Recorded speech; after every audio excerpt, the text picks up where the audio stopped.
How much time passed inside that car? Rebecca was unsure if she'd blacked out, or if time had simply slipped her by. But when she regained some semblance of sanity, it was late in the afternoon.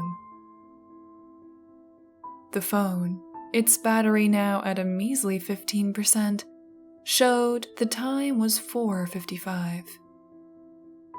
Rebecca should have been home, but instead, she was lost. Trapped. She needed to be with her mother.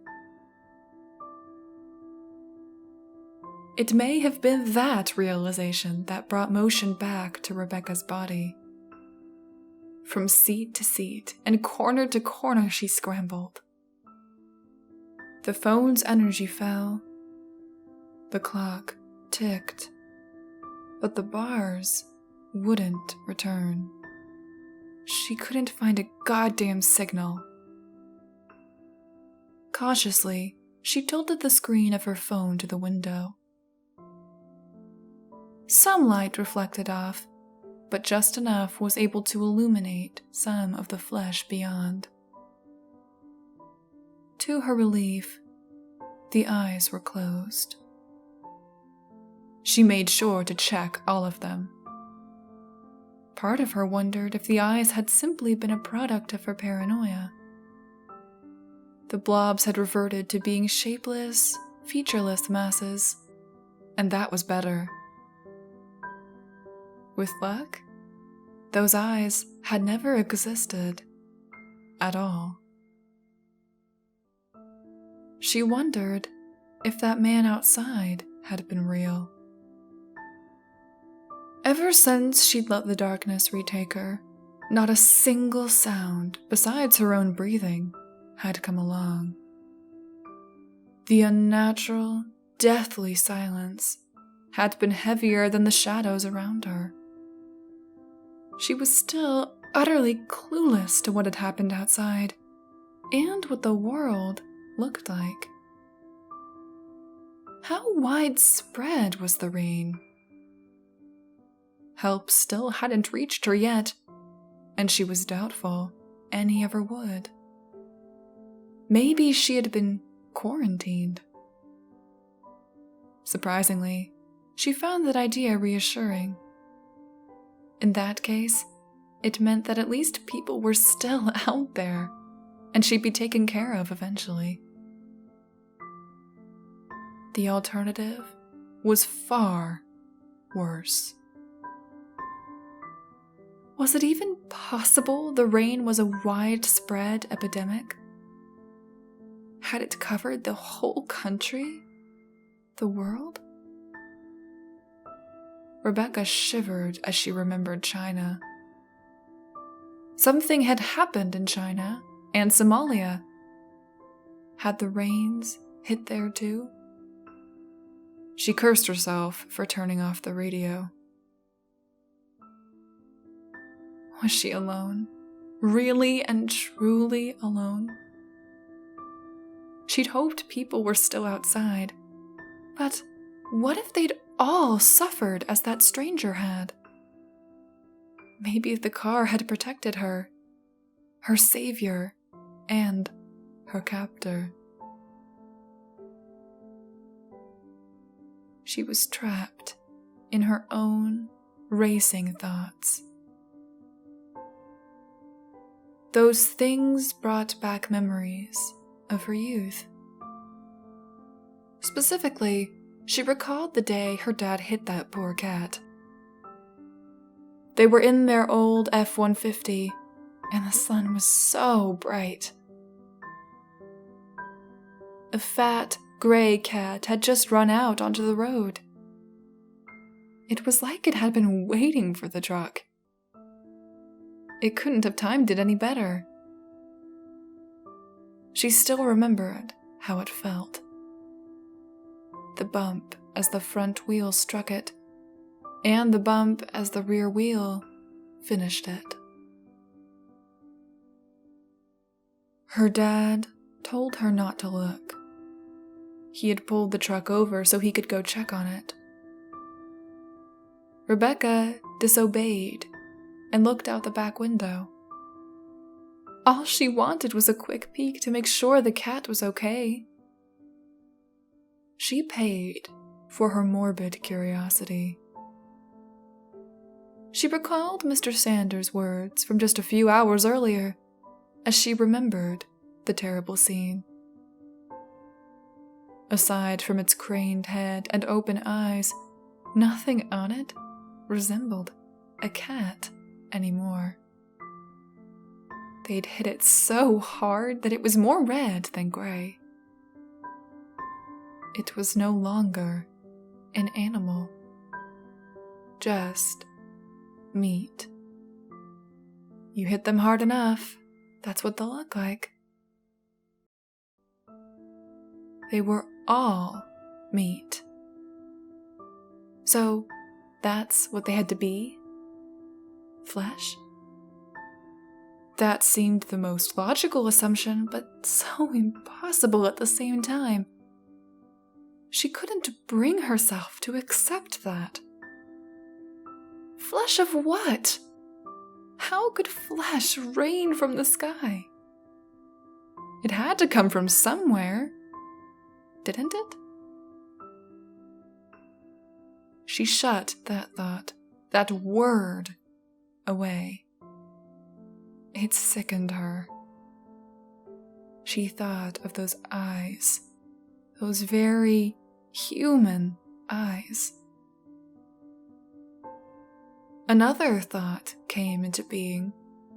It took hold like a cancer in her head. The question came, had those things once, perhaps, been people? No, they weren't. It was too much. That was so much death. So much flesh.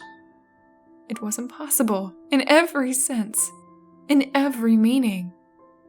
Where would they get all those people? It had to have been millions and millions of people murdered. There are millions in China, she thought. Maybe something worse than rain happened in China.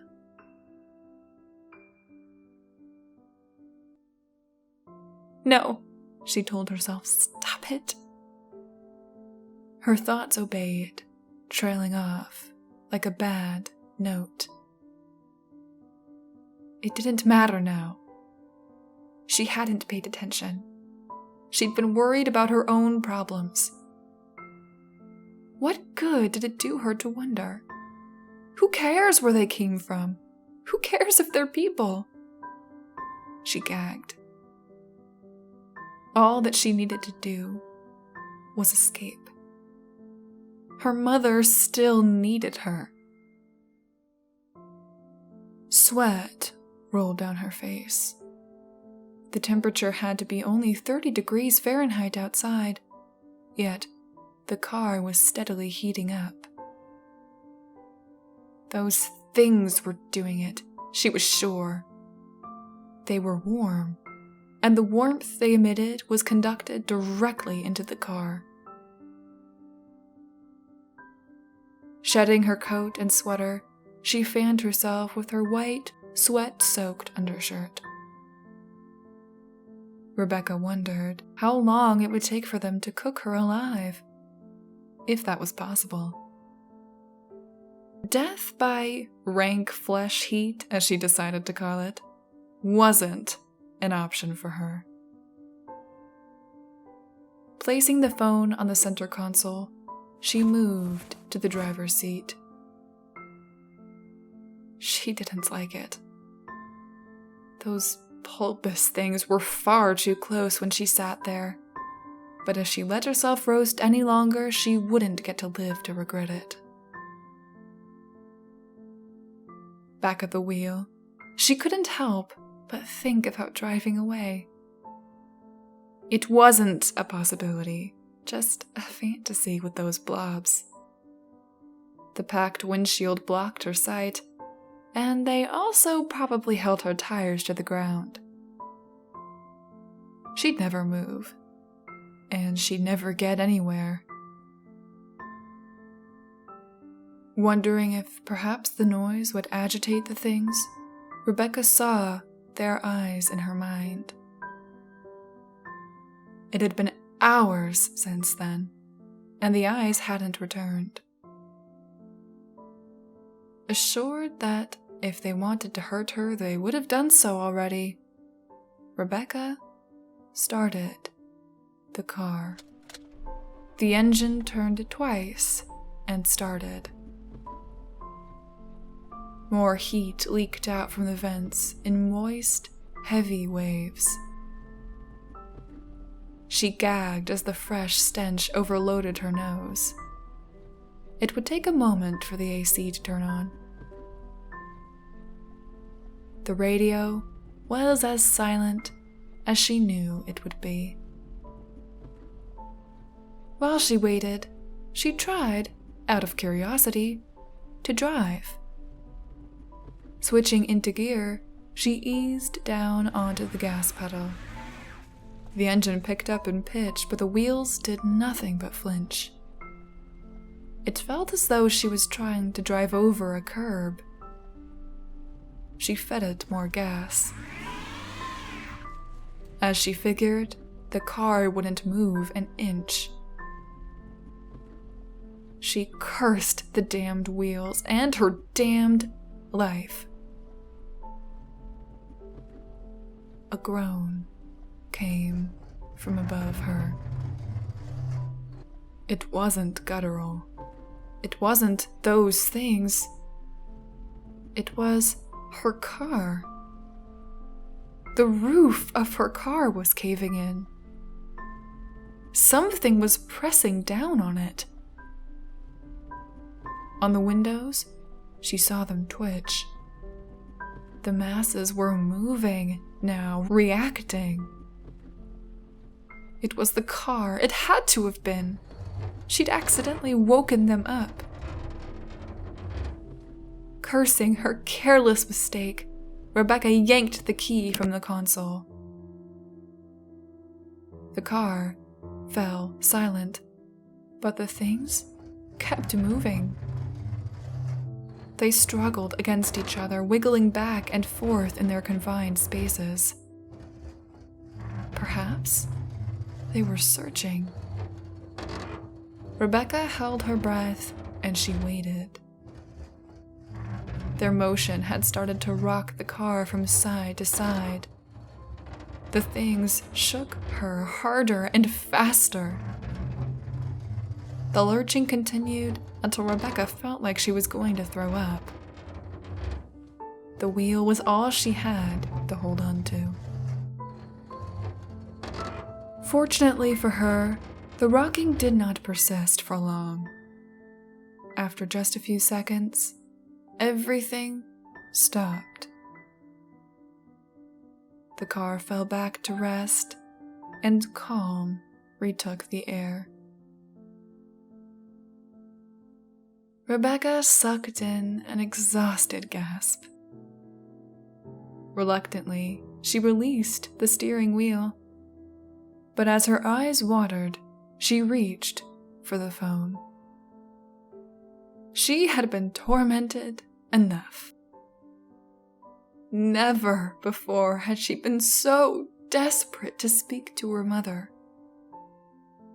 Still, there were no bars, no signal. The battery fell to 7%. Her heart was already drained. She fell back into the rear seat, too weak to cry. It was hopeless. Rebecca wasn't sure what prompted her to check again. Habit, probably. In the back seat, she had subconsciously refused her fate.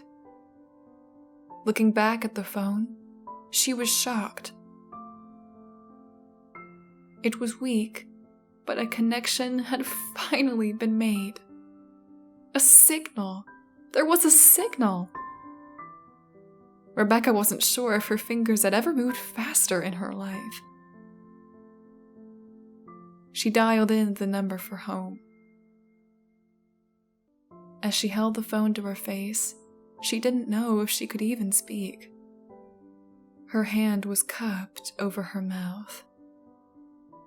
No evil in the world held a candle to the next 10 seconds.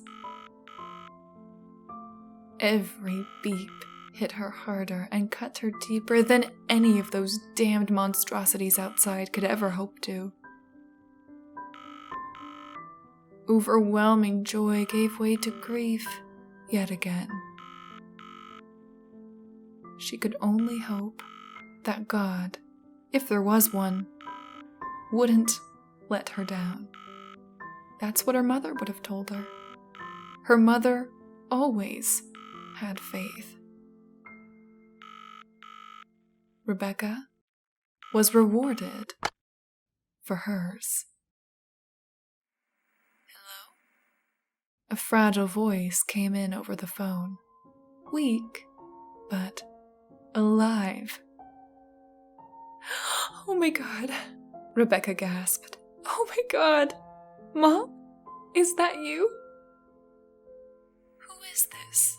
Her mother asked. On any other day, that question might have broken Rebecca's heart. But today, it was all she needed. Rebecca, Mom, it's Rebecca. Are you okay? Please tell me you're okay. Of course, dear, she said, unconcerned. Of course you're Rebecca. Yes, I'm okay. Why wouldn't I be? Rebecca pumped her fist in the air, and she kicked her feet several times in furious, juvenile joy. The smile that spread on her face was unmatched. Thank the Lord, her mother was safe. That meant there was hope. Maybe her nightmare wasn't as widespread as she had feared. Maybe, just maybe, there'd be a chance for her. A chance for everyone. Mom? Mom, what's happened? What's happening over there? Her mother was confused. Nothing much. There's not much to do here. Someone needs to water the flowers. I should water them. No, Rebecca stated. No.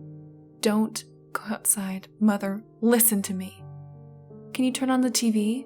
What does the TV say? Do you want to talk to Rebecca? Her mother asked, confused. No, Mom, I'm Rebecca. Well, she should be home by now, my Rebecca. She always comes home.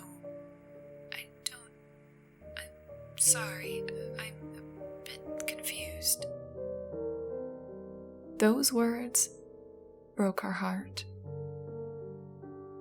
I will be, Mom. I'll be home soon. I promise I'm coming home, she assured. Okay, well, be careful. I'm going to water the plants. Should I? It's been raining hard today. Rebecca froze. No, it couldn't be. Could it really be that widespread? Home was miles away, but her mom was okay. Perhaps her mom had just been lucky. She was inside, after all, and as long as those blobs stayed outside, she'd be fine. But her flowers. Rebecca knew how she could be in her confused state, and if she was truly determined, then, Mother, listen to me. I have never been more serious in my entire life. Do not go outside. I'll do what I want. Only, Rebecca, Mother! Rebecca wailed. Do not leave the house.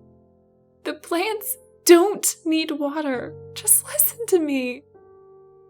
Rebecca stopped. If these were the last words she ever spoke to her mother, she didn't want them to be screams. She took a deep breath and begged. Please, Mom, please, wait for me. We'll water the plants together. Just wait for me to get home. Silence. Okay, her mother said. You get here, and then you, Rebecca, and me can go water those flowers. They're going to need it so bad today. I'll be there soon, Mom. The last words choked out. I love you. The line went dead. The phone, hanging on to 3%, was about to leave her in darkness. But now, she had to move. She had to get out. She had let Mr. Sanders down, and she couldn't help that old man. She refused to let anyone else die. Not herself, not her mother, not anyone. Adrenaline filled her veins, and with the roar of a warrior, Rebecca threw herself at the rear door. It budged.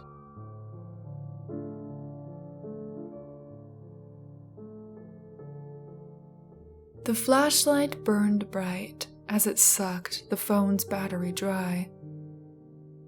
All the power left was so precious, and if it went out, then so did Rebecca's chances. Twice more she threw herself. She gave it her right shoulder, and then her left. The door flinched each time, but it refused to yield. A sliver of light had managed to leak in from the side. Both of her shoulders protested against another blow, so she lay on her back, and with her feet she kicked and kicked. The battery fell to 2%. Her feet ached, especially her right ankle as she felt her pain from earlier return in force. Pain didn't even slow her down. Regardless of how futile each kick seemed, she refused to stop. She was going to escape, or die trying. She had no idea how true that statement was. One moved in the corner of the light, squeezing its way through the newly formed crevice between the door and the car. She didn't see it until it had just about touched her leg. When she did, she instantly brought her knees to her chest. A thin mass of fleshy tentacle had entered the car. It squirmed around blindly on the seat. It pulled itself forward with what looked to be a fingernail. The battery slipped to 1%. A noise came behind her. Turning her head, she found that she was surrounded. Through the other door, more tentacles were starting to wedge their way through. The center of the seat offered little solace. As both sides grew closer, the glass behind her started to crackle as even more protrusions pushed themselves through the cracks. They pushed their way through shards of glass, carrying each piece with them at the end of their arm. They were coming for her. But she was done hiding. If anything, their intrusion only encouraged her. Now, it was her and her mother's survival on the line.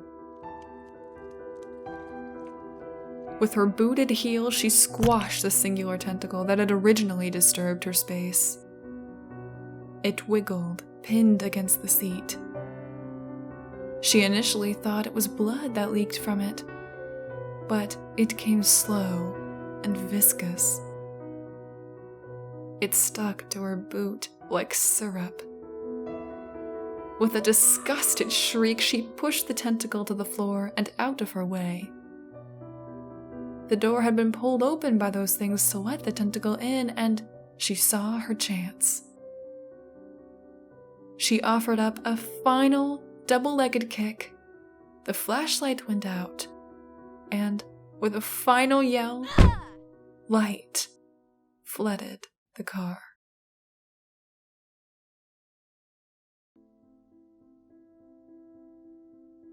She'd considered everything in the last several hours. Every scenario had danced through her mind like terrible daydreams. The memories of that man had fed most of them. She thought about the crunching beneath his feet and those terrible screams. She wondered what she would find, but she was far more worried about what might find her. Rebecca wondered what the world would look like when she escaped, and, to her disgust, nothing she imagined could compare to what she found. As soon as she'd kicked the door open and leapt from the car, she suddenly felt like she was standing on an alien world. There was a loud crunch when her boots hit the ground. It felt like she was standing on well-packed snow. Those things covered every square inch below her feet. In fact, they stretched on as far as she could see. All around, from horizon to horizon, the blobs dominated the landscape. It invoked thoughts of Mars in her head, as there was no green to be seen anywhere. The color red stretched beyond her sight, seemingly into infinity. The land was rugged, and all the trees that she'd seen earlier along the sides of the fields were gone. The only major protrusions on the rugged landscape where the solidified shells around the houses and cars still stood. They looked like they had scabbed over. Most had remained upright. They spotted the landscape in every direction. The old man's house still stood. The overhang of his porch had sheltered his front door from the barrage. The now dried, hardened creatures seemed to form a cave around it. It was a relief to see that they hadn't reached everything. The silo had fallen. The pieces lay in a messy heap beside the house. The combined weight of the things must have proved too much for it. Rebecca hoped that her house had held better. When she caught sight of the old man, she couldn't help herself. She shrieked. The old man was frozen, on one knee, halfway between her car and Mr. Sanders' truck. He must have been going to check on him, the same as he had for her, when the things got him. She saw it enter through his pant leg. A bundle of tendrils very similar to the ones that invaded her car snuck up his pant leg. Down at his ankles, where his skin was exposed, one had seemingly burrowed into his flesh. She followed the tendrils up. Like a snake, they coiled up his leg. They had crawled along his body, and she thought she could see the tendrils branch apart under his clothes. They snaked around his body, but they all ended before they reached his neck. Blood soaked through parts of his blue button-up shirt. The worst part was his head. It was forced back, held in place, and his mouth was agape. Sprouting from it, several dozen vein-like stems that ended in red, plant-like petals rose towards the sky. Liquid circulated inside them, as if pumped in by the man's heart. The grotesque growths wouldn't have terrified her as much had it not been for the man's eyes. They were still open, and they were looking right at her. Then came a single, labored breath. He was still alive. She heaved, but her stomach offered nothing to expel.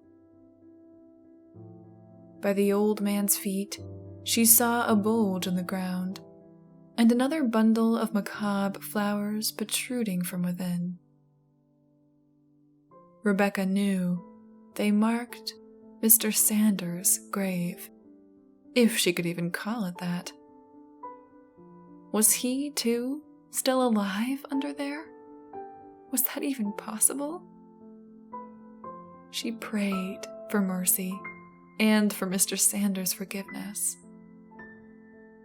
She knew she didn't deserve it.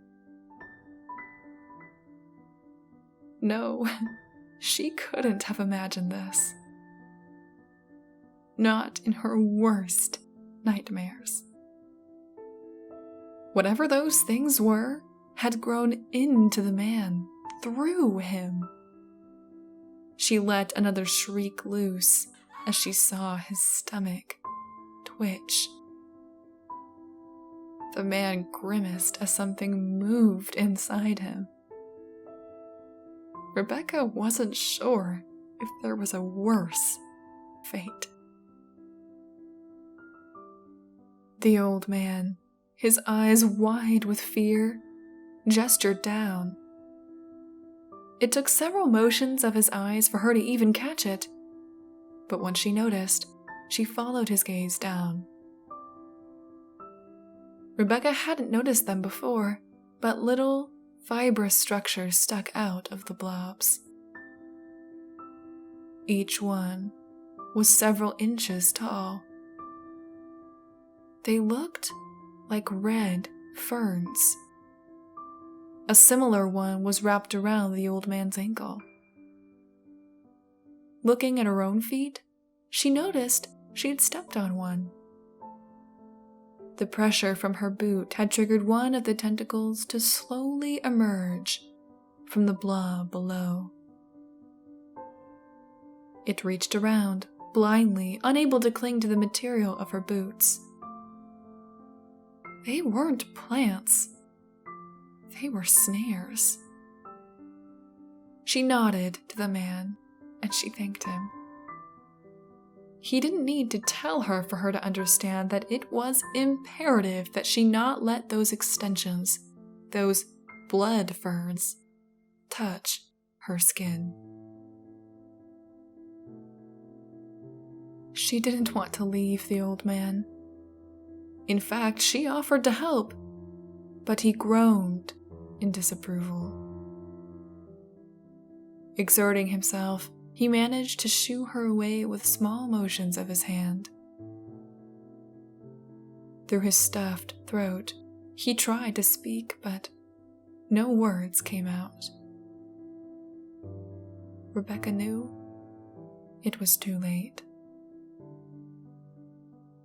so she went to his house, again forced to leave someone behind. A tear ran down the old man's cheek. It was like navigating a minefield, but Rebecca did it quickly and skillfully. The blood ferns were scarce enough, thankfully. If she stepped on one, her boots offered more than enough protection. The ground crunched like snow beneath her feet. When she stepped on something new, it caught her ear. The crunch she heard wasn't light, like snow, but heavy, like glass. Lifting her boot, she saw it embedded in the mass. Desensitization kept her moving, despite the appalling discovery beneath her foot. There was no mistaking it anymore. She knew she had been right. She had stepped on a watch. Through the cavernous maw of the blobs, she made it onto the porch, and she found the door unlocked. The house was abandoned as far as she could tell. She called several times to check, but no one responded. That made her incredibly thankful. She was still alone, sure, but she didn't want anyone in that house to see what had happened to the old man. There was a picture frame hung askew on the wall. In it, the old man stood with his family. He was about 5 years younger in it, and his wife and 3 grown sons smiled with him. The eldest son sat a toddler on his knee. He would probably only be about 8 now. She dreaded to even imagine. It was a stroke of luck that the keys were on the counter, and an even bigger stroke of luck that the garage door had been left open. Inside sat a '98 Chevy with battered red paint.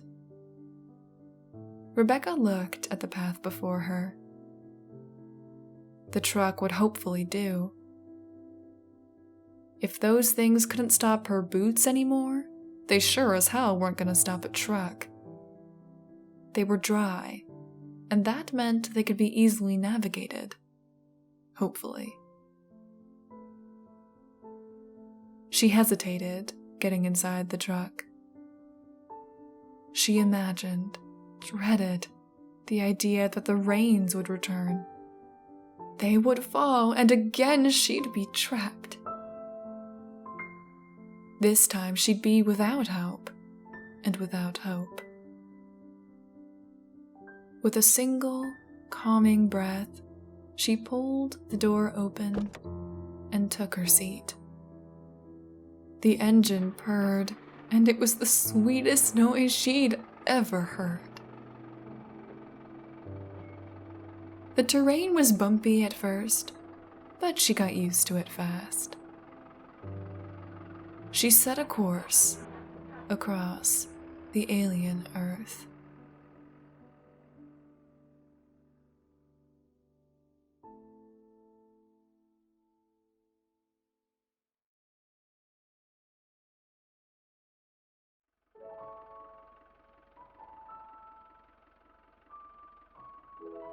The road was lost beneath the surface of flesh, but Rebecca found her way.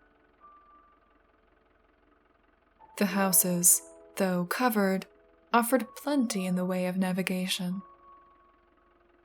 They made the skeleton of her map. Memory filled in the rest. Through the atrocious, unspeakable landscape she drove. Those plants had sprung up in unbelievable numbers. The rain must have infected anything that touched it. The larger the animal, the larger the plant. Passing a farm, she observed large, bush-sized growths that sprouted from what used to be cows. They were buried now, but she'd passed them that morning. She was glad that most of the plants were covered. She'd rather not know whose grave was whose.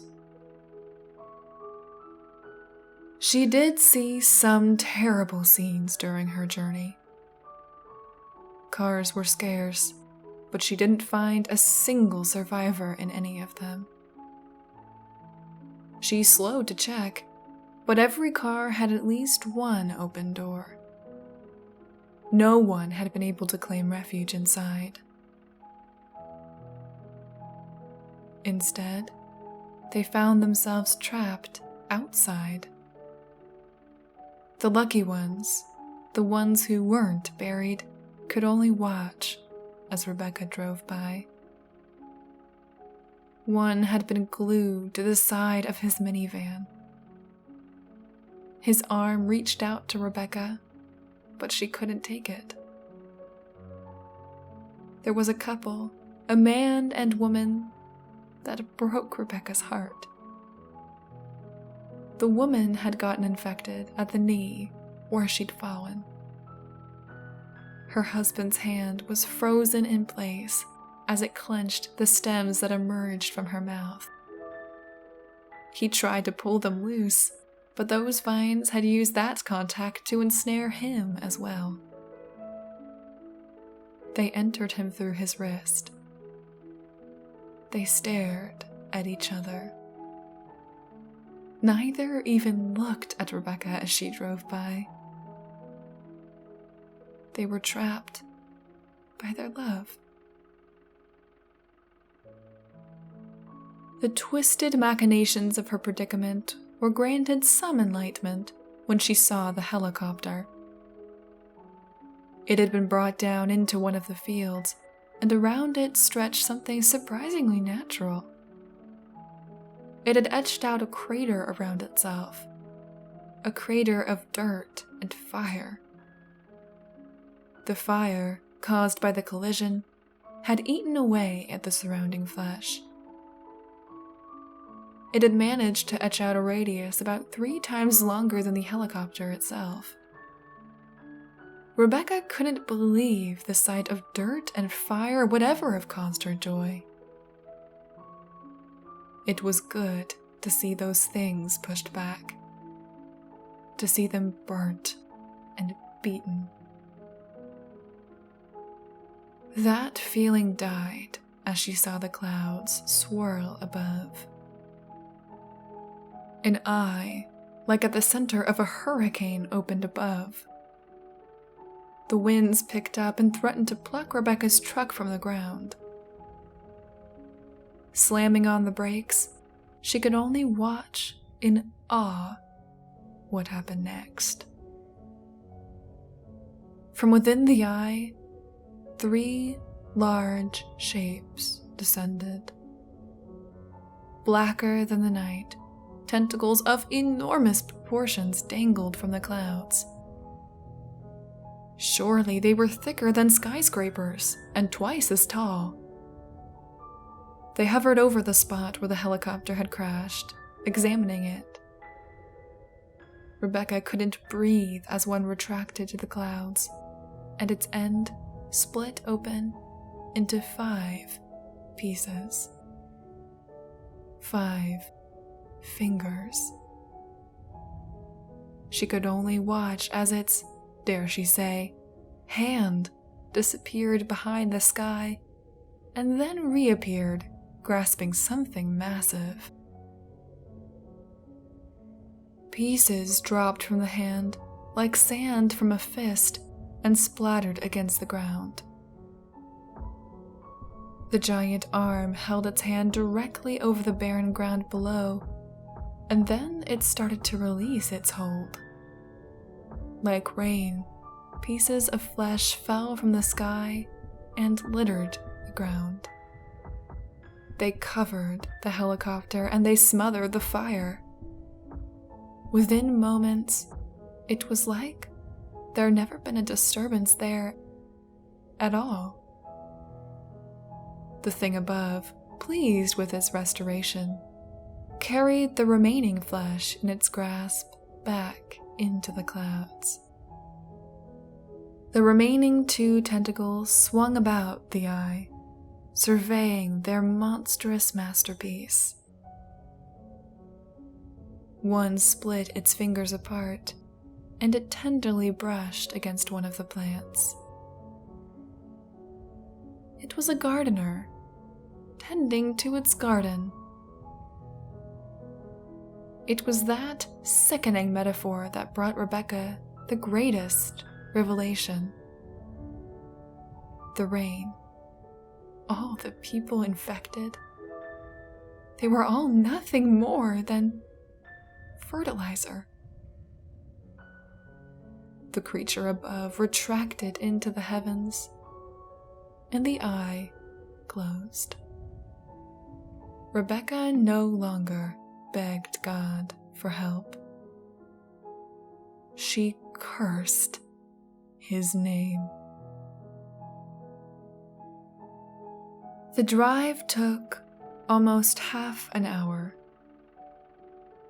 The town she'd called home her whole life was deserted and lifeless. Thankfully, very few were stuck outside. She didn't even want to know how many of the obscured figures were friends, loved ones.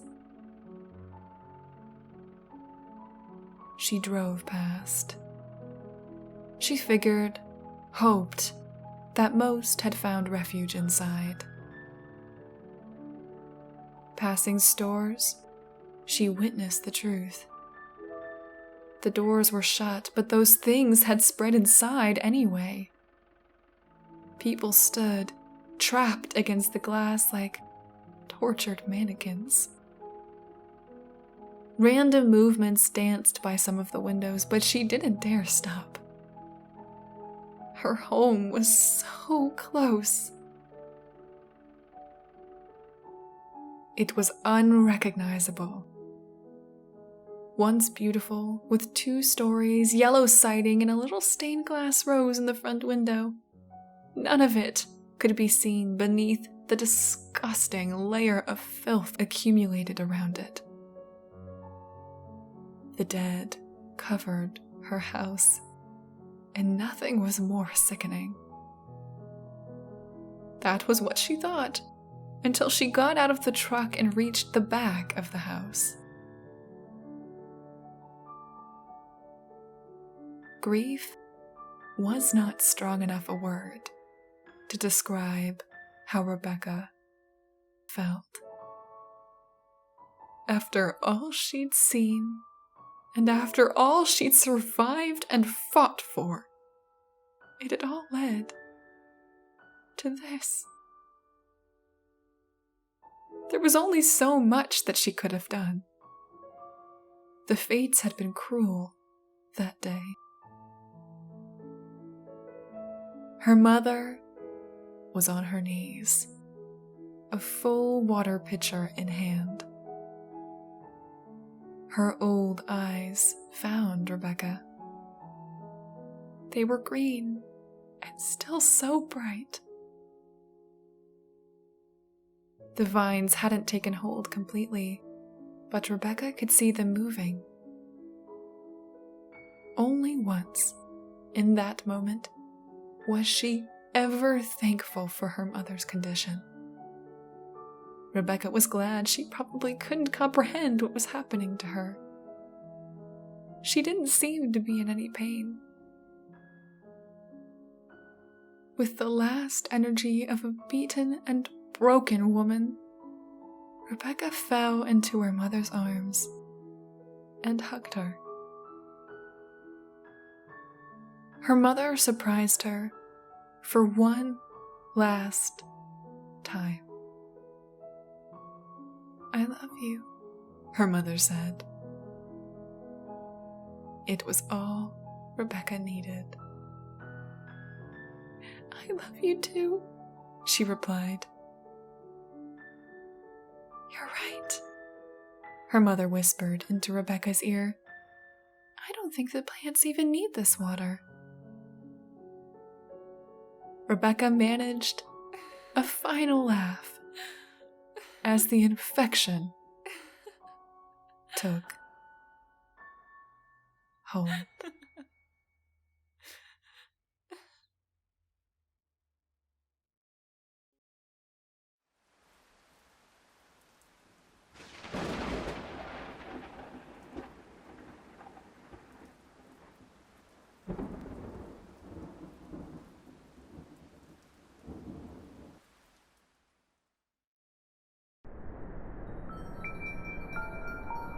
Thousands of winters ago, they came to us, spoke to us, whispered to us in our sleep.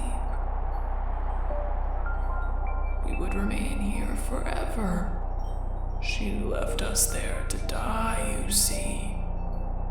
But now, here you are. Be afraid.